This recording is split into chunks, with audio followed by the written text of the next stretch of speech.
Let's create a tabbed layout with HTML, CSS and JavaScript. We can start with our HTML, so I'm just going to label my code starting with the tabs here and the panels here. We can start with the unordered list tag. We will call it tab menu. Then we could put a list item here called tab menu item. And then we will also add a button inside. Let's make sure it's the type of button and add a class called tab menu button. We want to name this first one home. Let's just copy this list item 2 more times or however many, depending on what tabs you want. We will do about and contact. These are very arbitrary headings, they could be anything. Let's also create a panel. So this can use the section tag and I can add the class of tab panel. As long as these are all in order, it will work as we expect it to. So here I'll have the first panel have the title of home, and let's just add our lorem ipsum here for some dummy text. We can also copy this 2 more times and update the headings to match the tab menu items we have there. There we have our basic HTML for this layout. Let's move on to the CSS. To start with, let's go with the body tag. We can add some variables.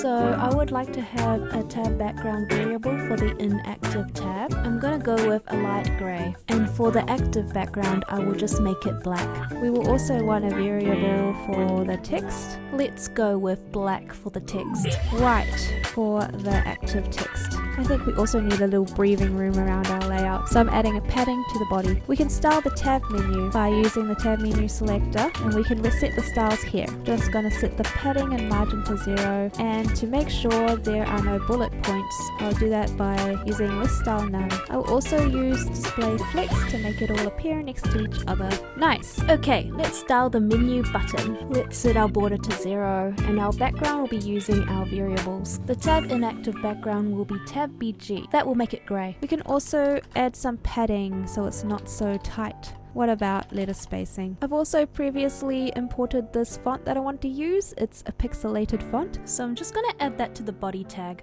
It looks like the button needs to have more specific styling, so I will paste the font family there as well. Let's just set some other things here, like global letter spacing as 2 pixels and a global line height. That's nicer. Alright, we could also add our active style, but first we might need to add our active class to our HTML. By default, I'd like to have the home tab to be active, and that means the home tab panel has to be active too. Now if you look at the preview over here, it's showing all the panels at the same time.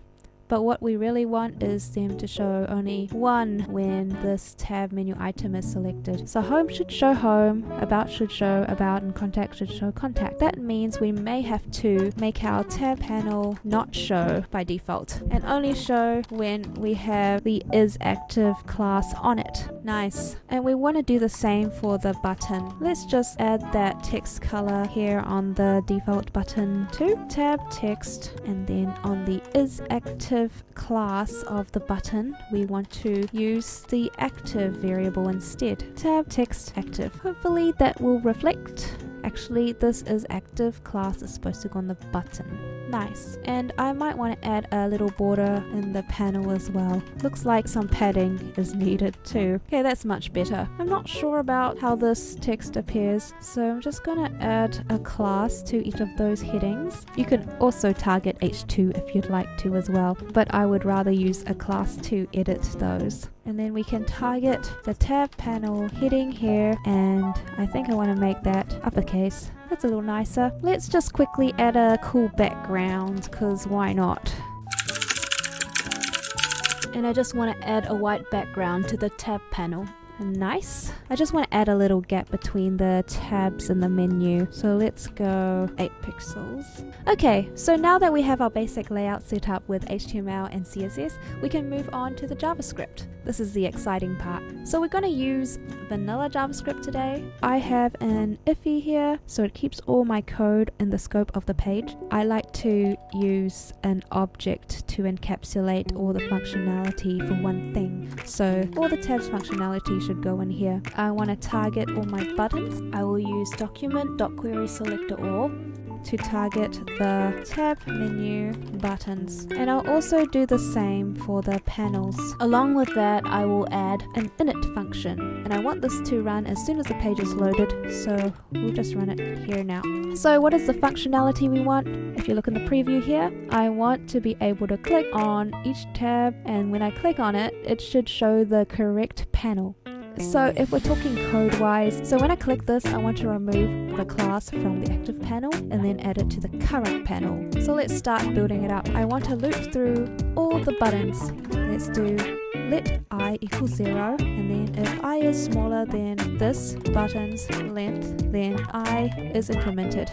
This for loop will help us loop through all the available buttons that we have in our tab menu. So we can create a variable for the current button, which is this buttons, and the current index of which the for loop is at. And we can do the same for the panel. So now we can take our button and add an event listener. We want to make sure that the button will detect when we click on it, so I will use the keyword click and then add a function to that. What do we want to happen when we click the button? We want to remove all the traces of isActive classes on the current tabs. So let's do document query selector and just target the active tab directly. So that will be tab menu button is active, and then we want to target its class list, then remove the class is active. We can do the same for the panel. We want to target the active tab panel as well. Tab panel is active, access the class list, then remove the same class from it. And now we want to do the opposite and add an active class to the currently clicked button. So how we do that is we target the current button and access its class list, add is active. And you do the same thing for the panel. Nice! Before I test this out, I'm just going to fix my error. So I accidentally wrote buttons instead of button. I also have to add an S here. Okay, looks like I added an S here too. So now that we've fixed our code, everything should run as expected. Okay, let's click and see. Nice! And there we have our tabbed layout. Hope you learned a thing or two by following this tutorial, and happy coding!